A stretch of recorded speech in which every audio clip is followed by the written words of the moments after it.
நான் ஹிந்தி வேணான்னு சொல்லவே இல்லை. உங்களுக்கு விருப்பம் இருந்துச்சுன்னா படிங்க, உங்களுக்கு வேணும்னா படிங்க, வேணாட்டினா விட்டுருங்க.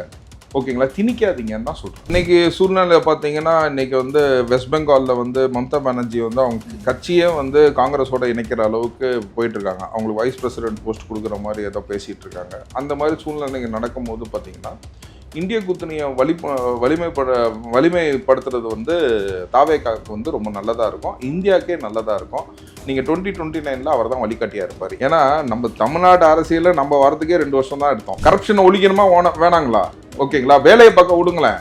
ஓகேங்களா, அரசியலே பேசிகிட்டு இருக்க வேணாம். புரிஞ்சுங்களா, எல்லாரும் வேலையை பார்க்கட்டும். ஓகேங்களா, அமைச்சர்கள்னா வேலையை பார்க்கணும். இந்த மேகதான அணை அப்போ பார்த்தீங்கன்னா, இப்போ நம்ம வந்து கட்டக்கூடாதுன்னு சொல்கிறோம். புரிஞ்சுங்களா, அவங்க கட்டணும்னு நினைக்கிறாங்க. புரிஞ்சுங்களா, so there is a conflict of interest between each other. அதில் மெயினாக வந்து சிவகுமார் அவர் தான் சீஃப் மினிஸ்டர் ஆஃப் கர்நாடகா. அவர் எவ்வளோ முனைப்பாடு காட்டுறாரோ அதே அளவுக்கு தமிழ்நாட்டில் வந்து நம்ம சிஎம் காட்டுறீங்க. அப்படிங்கும்போது ஒரு தேர் இஸ் அ டஃப் வார். ஓகேங்களா, அப்படி இருக்கும்போது அவர் பேசுகிறாப்புல இது இயல்பு தானே. ஓகேங்களா, அது இயல்பு தானே. இதை வந்து கண்டிப்பாக இதை எப்படி சரி செய்யணுங்கிறது அவருக்கு தெரியும். அதனால தான் மேலே போய் அன்னையர் சோனியா காந்தியும் லீடர் ஆஃப் அப்போசிஷன் ராகுல் காந்தியும் பார்த்துட்டு வந்தார். அப்படிங்கும்போது இது எல்லாமே சரி கட்டப்படும். சிஎம் விஜய் வந்து will make a big difference in India கூட்டணி. I'm just telling you, it's not only Tamil Nadu. புரிஞ்சுக்கலாம், he can influence the entire India. இன்னைக்கு வந்து தட் இஸ் பாப்புலர் சிஎம் அப்படின்னு சொல்லி பார்த்தீங்கன்னா it is only CM Vijay. எல்லாத்து வழியோட இவர் வழி சூப்பராக இருக்குதா இல்லையா? மக்கள் ரொம்ப சந்தோஷமா இருக்காங்களா இல்லையா? கரப்ஷன் வந்து ஒழியணும் நம்பிக்கை வந்திருக்கா இல்லையா மக்களுக்கு? அப்படிங்கும் போது இது தனி வழிங்க, தனி ட்ராக். கிரிக்கெட்டில் வந்து டேர் டெவல் எந்த சொன்ன 6 அடிப்பாங்களா, அந்த மாதிரினா கிடையாது. புரிஞ்சுங்களா, நிதானமாக 100 அடித்து தமிழ்நாடு மக்களுக்கு சூப்பராக வந்து வழிகாட்டுறவர் தான் வந்து நம்ம சிஎம் விஜய் சார். சித்திரை ஒன் மீடியா நேயர்களுக்கு வணக்கம். இன்னைக்கு நம்ம கூட அரசியல் விமர்சகர் வழக்கறிஞர் ஆரோக்கிய சதீஷ் அவர்கள் தான் இணைஞ்சிருக்காரு. வணக்கம் சார். வணக்கம் சார். இப்போ 2வது முறையாக வந்து டெல்லி பயணம் போயிட்டு வந்திருக்காரு விஜய் அவர்கள். அவர் வந்து நிறைய கோரிக்கைகள் வந்து முன் வச்சிருக்காரு நிதி ஆயோக் கூட்டத்தில். அதில் முக்கியமாக பார்க்கப்படுறது என்னன்னா, மும்மொழி கொள்கை வந்து வேண்டாம் அப்படின்ற மாதிரி ஒரு கோரிக்கை வச்சிருக்காரு. அந்த மும்மொழி கொள்கை வந்து அது வந்து நம்ம நாட்டுக்கு வந்தால் என்ன சார், தமிழ்நாட்டுக்கு வந்தால் அது என்ன பாதிப்பு எதனா ஏற்படுமா அப்படின்னு பார்க்குறீங்களா? இல்லை, நீங்கள் அதே ஆய்வு கூட்டத்தில் நீங்கள் பார்த்தீங்கன்னா ஒரு டிரான்ஸ்லேட்டர் வச்சுருக்காரு. பிஎம் மோடி தான் வந்து சொல்கிறாரு. ஓகேங்களா, நார்மலாக இது வந்து இன்ஸ்ட்ரக்ஷன் தான் கொடுப்பாங்க. ஆனால் இங்கே பிரைம் மினிஸ்டரே சொல்கிறாரு, நீங்கள் you can hear in English or in your regional language by the டிரான்ஸ்லேட்டருங்கிறாரு. அப்படிங்கும்போது இன்றைக்கி ரொம்ப சர்வசாதாரணமாக வந்துருச்சு. நீங்கள் பேசுகிறது வந்து மொழி மாற்றம் பண்ணி எனக்கு கேட்கும், அதான் டிரான்ஸ்லேட்டர். சரிங்களா, அதை பிஎம் மோடியே சொல்கிறாரு. அப்புறம் முன்மொழி கொள்கை வச்சு நீங்கள் என்ன பண்ண போகிறீங்க? நல்லா யோசிச்சு பாருங்கள். ஒரு ஹிந்தி கற்றுக்கிறதுனால இல்லாட்டினா ஒரு ஒரு சயின்ஸ் வந்து அதில் வந்து இருக்கா? புரிஞ்சுங்களா, இப்போ நீங்கள் இங்கிலீஷ் கற்றுக்கிறதுனால சயின்ஸ் இருக்கா? நல்ல ஒரு இதாக யோசிச்சு பாருங்கள். ஒன்றும் இல்லை, நம்ம எங்களோட ஜட்ஜ்மெண்ட்டே வந்து பார்த்தீங்கன்னா இங்கிலீஷில் ரீட் பண்ணுறதுனா ரொம்ப ஈஸி. ஓகே, அந்த மாதிரி விஷயங்கள் எல்லாமே வந்து பார்த்திங்கன்னா ஒரு லாங்குவேஜ் வந்து பொருட்டே கிடையாது. நீங்கள் நம்ம வந்து ஏஐ டெக்னாலஜி வந்துருச்சு. நீங்கள் தமிழில் பேசினீங்கன்னா எங்களுக்கு இங்கிலீஷில் கேட்கணுன்னா கேட்கும். ஸோ அப்படிங்கும் போது இந்த மும்மொழி கொள்கை இட்ஸ் ஆல் ஓல்டு ஃபேஷன், முடிஞ்சு போச்சு. அது கதை என்ன முடிஞ்சு போச்சு. நம்ம தாய்மொழியை நம்ம கற்றுக்குறோம், நம்ம இன்னொரு பிற மொழியில் நம்ம இங்கிலீஷை கற்றுக்குறோம். உலகம் முழுக்க அங்கீகரிக்கப்பட்ட மொழி. அதே தான் வந்து இது சொல்கிறாங்க. எக்ஸ்ட்ராவாக நம்ம எதுக்கு ஒன்று கற்றுக்கணும், வேணா ஒரு டிரான்ஸ்லேட்டர் போட்டு கேட்டுக்கலாம். ஆனால் மல்டிபிள் லாங்குவேஜ் கற்றுக்கிறது நல்லது தானே சார்? ஏன்னா சிபிஐயில் வந்து இப்போ மும்மொழி கொள்கை அந்த லாங்குவேஜ் வேணாம், ஹிந்தி வேண்டான்னு சொல்கிறாங்க. அதே ஹிந்தி வந்து ப்ரைவேட்டில் வந்து அவங்க இதெல்லாம் இருக்கணும் சிலபஸ்ன்னு சொல்லிட்டு அதில் சொல்கிறாங்க. அப்போ அப்படி சொல்லும்போது அவங்க நல்லா தானே, ப்ரைவேட்டில் இருக்கிறவங்க வந்து எல்லா மல்டிபிள் லாங்குவேஜ் கற்றுட்டு நல்லா, அதாவது அது உங்களோட விருப்பம். நீங்கள் வந்து பார்த்தீங்கன்னா நீங்கள் வந்து சிபிஎஸ்சி போர்டு போய் சேர்றீங்கன்னா அது உங்களோட விருப்பம். நீங்கள் சிபிஎஸ்சி போர்டு மட்டும் இல்லை, இன்றைக்கி வந்து ஐசிஎஸ்சி போர்டுன்னு இருக்குது, ஐஜிஎஸ்சி போர்டுன்னு இருக்குது, ஐபி போர்டுன்னு இருக்குது. இந்த போர்டுன்னா இருக்குல்ல, ஐபி போர்டில் உங்களுக்கு வந்து லாங்குவேஜ் இருக்கா? கிடையாது. புரிஞ்சுக்கலாம். ஐசிஎஸ்சி போர்டில் வந்து உங்களுக்கு 3rd லாங்குவேஜ் இருக்கா? கிடையாது. என் பசங்க படிக்கிறாங்க ஐசிஎஸ்சி போர்டு. புரிஞ்சுக்கலாம், 10வது படிக்கிறான், 2 லாங்குவேஜ் தான். எது நீங்கள் என்ன லாங்குவேஜ் என்ன சூஸ் பண்ணிக்கலாம். 2nd லாங்குவேஜாக நீங்கள் 2 லாங்குவேஜ் மட்டும் சூஸ் பண்ண போதும். ஸோ அதனால வந்து 2 லாங்குவேஜ். ஸோ சிபிஎஸ்சியில் அவங்க கொண்டு வந்திருக்காங்கன்னா சென்ட்ரல் போர்டுன்றனால அவங்க கொண்டு வந்திருக்காங்க. நம்ம ஸ்டேட் போர்டுக்காக பேசுகிறோம். ஏகப்பட்ட போர்டு இருக்குது. இன்றைக்கி சிபிஎஸ்சி ஸ்கூல் ஜாஸ்தியா ஸ்டேட் போர்ட் ஸ்கூல் ஜாஸ்தியா? ஸோ அப்படிங்கும்போது உங்களுக்கு வேணும்னா யாருமே நான் வந்து ஹிந்தி வேணான்னு நான் சொல்லலை. புரிஞ்சுங்களா, நான் ஹிந்தி வேணான்னு சொல்லவே இல்லை. உங்களுக்கு விருப்பம் இருந்துச்சுன்னா படிங்க, புரிஞ்சுங்களா? உங்களுக்கு விருப்பம் இருந்துச்சுன்னா ஜெர்மன் படிங்க.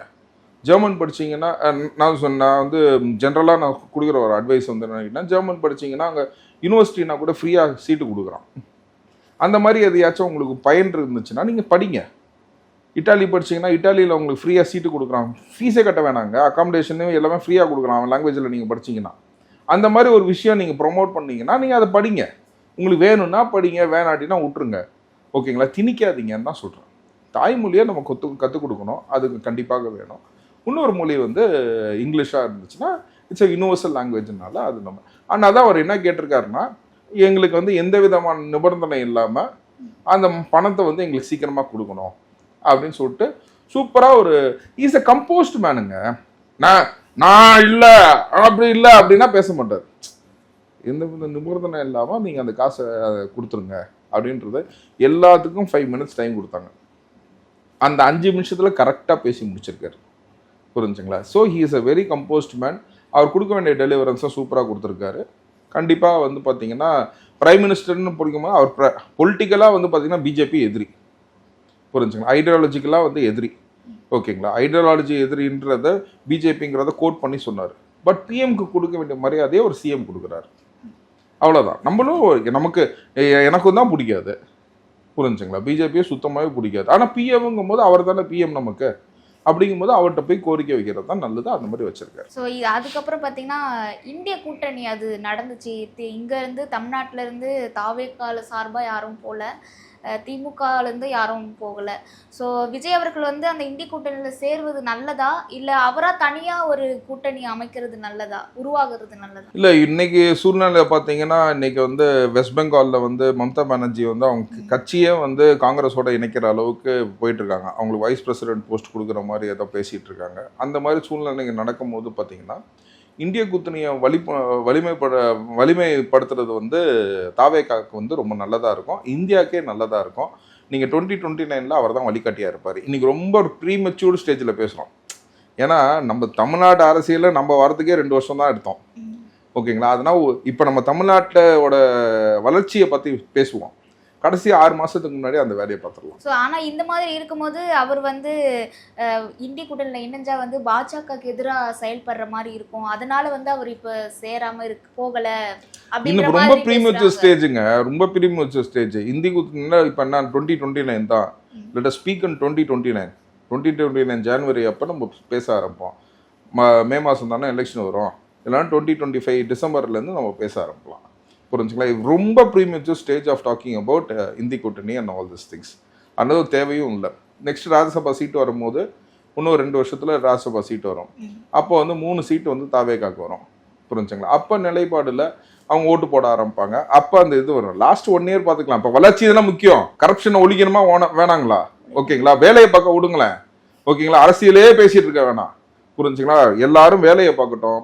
ஓகேங்களா? அமைச்சர்கள்லாம் வேலையை பார்க்கட்டும். இப்போ ராஜ்யசபா சீட்டுன்னு சொன்னீங்க. இப்போ ஒரு ராஜ்யசபா சீட்டை வந்து காங்கிரஸ்க்கு வந்து கொடுத்துருக்காரு. இது அவரு 107 எம்எல்ஏ அந்த இருக்கிறப்போ அவரு காங்கிரஸ் கொடுத்தது வந்து தாவேக்கால வந்து எப்படி பார்க்குறாங்க? அது கரெக்டா முதலமைச்சர் பண்ணது? ரொம்ப கரெக்டான விஷயம் தானே பண்ணியிருக்காரு. இன்னைக்கு நல்லா யோசிச்சு பாருங்க. இன்னைக்கு எதிரே பார்க்காம ஃபர்ஸ்ட் வந்து இந்த 108 சீட்டு ஜெயிச்சப்ப அது 107 தான் நம்ம கணக்கு வச்சுக்கணும். அந்த சூழ்நிலையில் இருந்தப்ப ஒரு ஒருத்தவங்க இந்த ஃபஸ்ட்டு பற்ற வைக்கிறது ரொம்ப ரொம்ப முக்கியமான ஒரு விஷயம். புரிஞ்சுங்களா? பட்டாசு வந்து நீங்கள் ஃபஸ்ட்டு அந்த திரியை யார் பற்ற வைக்கிறாங்க, அதுக்கப்புறம் வெடிக்க ஆரம்பித்தோம், சரம் சேர்ந்துடும். புரிஞ்சுங்களா? அந்த மாதிரி வந்து பார்த்திங்கன்னா காங்கிரஸ் வந்து 108 அப்படின்னு சொன்னோடனே நாங்கள் ஆதரவுன்னு உடனே சொன்னாங்களா இல்லையா? எந்த விதமான தாவேக்கா போய் கேட்கறதுக்கு முன்னாடியே காங்கிரஸ் வந்து ஆதரவு சொன்னாங்களா இல்லையா? அப்படிங்கும் போது அடுத்த நாள் அவங்க லெட்டர் எழுதிட்டு நேராக இங்கே வந்துட்டாங்களா இல்லையா? ஓகேங்களா? மற்ற கட்சினா வந்து எங்களுக்கு லெட்டர் கொடுக்கல, வாட்ஸ்அப்பில் கொடுத்தாங்க, அதில் கொடுத்தாங்க, இதில் கொடுத்தாங்கன்னு சொல்கிற நேரத்தில் ஓகேங்களா 5 சீட்டு ஜாஸ்தியாக வச்சுருக்க காங்கிரஸ் எந்த விதமான நிபந்தனையும் இல்லாமல் உடனே வந்து ஆதரவு கொடுத்தாங்களா இல்லையா? அதுக்கு வந்து ஒரு மாற்றாக அவங்களுக்கு வந்து ஆக்சுவலாக அவங்களுக்கு வந்து பார்த்திங்கன்னா அவங்கள எங்கே வலிமைப்படுத்தணும்னா ராஜ்யசபாலையும் லோக்சபாலையும் தான் அவங்கள வலிமைப்படுத்தணும். அப்படின்ற ஒரு விஷயத்தில் வந்து அவர் அந்த சீட்டை வந்து முதல் கிடச்ச ராஜ்யசபா சீட்டையும் வந்து அது வந்து ஃப்ரீ சீட்டு தான். ஆக்சுவலாக நமக்கு ராஜ்யசபா சீட்டே வந்திருக்காது. அது வந்து இவர் வந்து சிவி சண்முகம் ரிசைன் பண்ணனால வந்த இடம். ஓகேங்களா? அதனால் வந்து அதை வந்து காங்கிரஸுக்கு விட்டு கொடுத்தது. அதுவும் இல்லாமல் அதை யாருக்கு விட்டு கொடுத்தாருங்கிறதுல பிரவீன் சக்கரவர்த்தி அவர் ப்ரீ போல் அலையன்ஸ்க்கே ரொம்ப கஷ்டப்பட்டார், அது ஃபெயில் ஆயிடுச்சு. போஸ்ட் போலுக்கு உடனே ரெடி பண்ணார் பார்த்தீங்களா. அதனால அந்த நபருக்கு போனதுல எனக்கே சந்தோஷம். எனக்கு ஒரு சந்தோஷம்னா அது வந்து தாவேக்காவோட ஒரு நிலைப்பாடும் அதே தான் இருக்கும் அப்படின்றது தான் என்னோட நம்பிக்கை. ஸோ அதே மாதிரி இப்போ கர்நாடகாவில் ஒரு மூகாம்பிகை கோவில் அது போயிருக்காரு. அதே சமயத்தில் கர்நாடகாவுடைய முதலமைச்சர் வந்து என்ன சொல்லியிருக்காருன்னா, முதல்வர் விஜய்க்கு வந்து மெச்சூரிட்டி இல்லை அப்படின்ற மாதிரி ஒரு ஸ்டேட்மெண்ட் மாதிரி வச்சிருக்காரு. அதே மாதிரி அவர் ஏர்போர்ட்டில் போகும்போதுமே கர்நாடகாவில் இருக்க முதலமைச்சர் வந்து அவரை வரவேற்காம அமைச்சர்கள் வந்து வரவேற்றிருக்காங்க. அது எப்படி சார் பார்க்குறீங்க? இல்லை, அது வந்து ஒரு இப்போ வந்து இந்த மேகதான அணை அப்போ பார்த்தீங்கன்னா, இப்போ நம்ம வந்து கட்டக்கூடாதுன்னு சொல்கிறோம், புரிஞ்சுங்களா. அவங்க கட்டணும்னு நினைக்கிறாங்க, புரிஞ்சுங்களா. So there is a conflict of interest between each other. அதில் மெயினாக வந்து சிவகுமார் அவர் தான் சீஃப் மினிஸ்டர் ஆஃப் கர்நாடகா. அவர் எவ்வளோ முனைப்பாடு காட்டுறாரோ அதே அளவுக்கு தமிழ்நாட்டில் வந்து நம்ம சிஎம் காட்டிகிட்டு இருக்காரு. அப்படிங்கும்போது ஒரு தேர்ஸ் அ டஃப் வார், ஓகேங்களா. அப்படி இருக்கும்போது அவர் பேசுகிறாப்புல இது இயல்பு தானே, ஓகேங்களா, அது இயல்பு தானே. இதை வந்து கண்டிப்பாக இதை எப்படி சரி செய்யணுங்கிறது அவருக்கு தெரியும். அதனால தான் மேலே போய் அன்னையர் சோனியா காந்தியும் லீடர் ஆஃப் அப்போசிஷன் ராகுல் காந்தியும் பார்த்துட்டு வந்துட்டார். அப்படிங்கும்போது இது எல்லாமே சரி கட்டப்படும், ஓகேங்களா. மேட்டூர் அணை திறக்கப்படும், புரிஞ்சுங்களா. தமிழ்நாட்டுக்கு தண்ணீர் வரும். அதனால் அது வந்து ஸ்மூத்தாக எப்படி ஹேண்டில் பண்ணணுமோ அந்த மாதிரி ஹேண்டில் பண்ணிடுவார். இங்கே ரொம்ப ரஃப் அண்ட் டைப்பானால் வந்து பண்ண மாட்டார், புரிஞ்சுங்களா. அன்பாலே எல்லாத்தையும் ஹேண்டில் பண்ணிடுவார். That is the character of அவர் சிஎம். ஆனால் அவர் வந்து சிவகுமார் அவர் வந்து கர்நாடக முதலமைச்சர் சிவகுமார் என்ன சொல்கிறாருன்னா, தாவேக்கா வந்து காங்கிரஸ் சார்ந்திருக்கு, காங்கிரஸ் வந்து டிஎம்கே சார்ந்து இருக்கிற மாதிரி அவர் ஒரு இது போடுறாரு. நீங்கள் அவங்க கட்சிக்காரங்கள்ட்ட தான் கேட்கணும், ஓகேங்களா. அவங்க கட்சிக்காரங்கள்ட்ட தான் கேட்கணும். ஏன்னு கேட்டிங்கன்னா, ஏன்னா அது வந்து ஒரு நேஷ்னல் பார்ட்டின்றதுனால they will always obey the orders of the national leaders. அதை மீறி அவங்க செஞ்சாங்க அப்படின்னா national leaders always will throw them, புரிஞ்சுங்களா. தூக்கி குப்பையில் போட்டுருவாங்க. அது யாராக இருந்தாலும் அவங்க யோசிக்கவே மாட்டாங்க. இப்போ 2.5 வருஷம் கழிச்சு மொத்தமாக அந்த முதலமைச்சரை எடுத்துகிட்டு இவரை உட்கார வைக்க முடியுமோ? உட்கார வச்சது யார்? டிகே சிவகுமாராக உட்காந்தாரு? இல்லை. அவராக பார்ட்டி வச்சிருக்காரு? இல்லை. அவர் காங்கிரஸில் ஒரு அங்கம். அதே மாதிரி வந்து பார்த்திங்கன்னா அவங்களோட leaders, party leaders, Sonia Gandhi, ராகுல் காந்தி, லீடர் ஆஃப் அப்போசிஷன் எல்லாம் சேர்ந்து டிசைட் பண்ணி தான் இவரை மாற்றிருக்காங்க. ஸோ இவர் அந்த பார்ட்டியில் ஒரு அங்கம், புரிஞ்சுங்களா. இப்போ ஏதோ ஒன்று சொல்லுவாங்கன்ற, நம்ம வந்து ஏதோ கிருஷ்ணமூர்த்தி டிஎம்கேல என்ன கிருஷ்ணமூர்த்தி இப்போ கூட தண்டனை நான் வாங்கினார. சரி, நீங்கள் சிவாஜி கிருஷ்ணமூர்த்தி, ஓகேங்களா. அவர் பேசுனதுக்கு வந்து டிஎம்கே வந்து எல்லா விஷயத்துக்குமே வந்து முட்டு கொடுக்குமா? கொடுக்காது, புரிஞ்சுங்களா. அதே மாதிரி வந்து பார்த்திங்கன்னா ஒரு மாதம் ஒரு சைடு மீசி எடுத்துக்கிறேன்ட்டுருக்கார் ஒருத்தர், ஆர்எஸ் பாரதி, புரிஞ்சுங்களா. இப்போ அவர் மீசி எடுக்கிறதுக்கு திமுக பொறுப்பு இருக்குமா? அந்த மாதிரி டிகே சிவகுமார், ஏன்னா அது they are widely spread in 27 states and other union டெரிட்டரிஸில் தே ஆர் வைட்லி ஸ்ப்ரெட். அப்படிங்கும்போது ஒருத்தர் பேசுகிறதுக்குன்னா வந்து நேஷனல் தலைமை அவங்க கண்டிப்பாக வந்து கண்டிப்பாக ஒரு பதிலை சொல்லுவாங்க. ஏன்னா சிஎம் விஜய் வந்து will make a big difference in India கூட்டணி. I am just telling you, it's not only Tamil Nadu, புரிஞ்சுங்களா. He can influence the entire India. இன்றைக்கி வந்து தட் இஸ் பாப்புலர் சிஎம் அப்படின்னு சொல்லி பார்த்தீங்கன்னா it is only CM Vijay, ஓகேங்களா. ஸோ இந்தியாவிலே பாப்புலர் சிஎம்னா வந்து சிஎம் விஜய் தான்.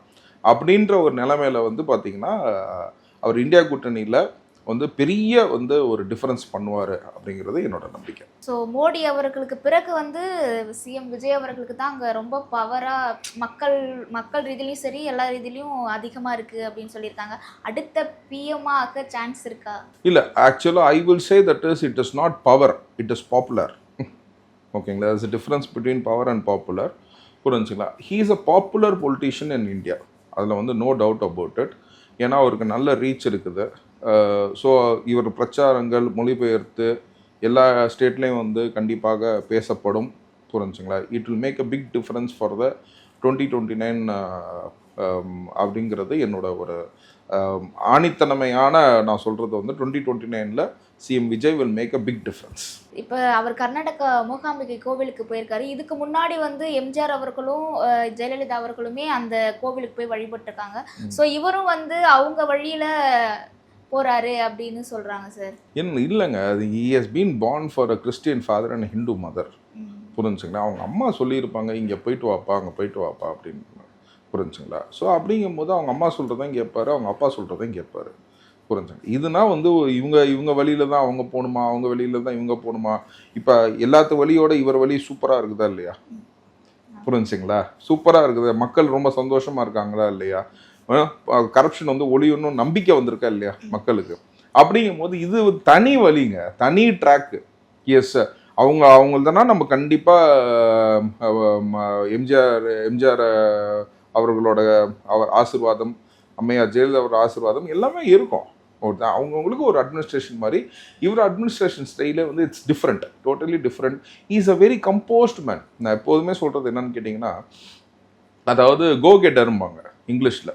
அதாவது யாருன்னா இப்படி நடந்துக்குவாங்களோ அந்த மாதிரி வந்து அந்த சூழ்நிலைக்கு அந்த மாதிரி நடந்து அந்த வேலையை செஞ்சு முடிக்கணும் அப்படிங்கிறத.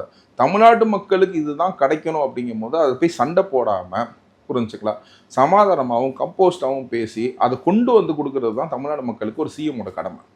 புரிஞ்சுங்களா? நான் தான் பலசாலி அப்படின்னு நினைக்கிறது வந்து ஒரு டேர் டெவில் கேரக்டரும்பாங்க. ஓகேங்களா? கிரிக்கெட்டில் வந்து டேர் டெவில் எந்த சொன்ன 6 அடிப்பாங்களா, அந்த மாதிரினா கிடையாது. புரிஞ்சுங்களா? நிதானமாக 100 அடித்து தமிழ்நாடு மக்களுக்கு சூப்பராக வந்து வழிகாட்டுறவர் தான் வந்து நம்ம சிஎம் விஜய் சார்.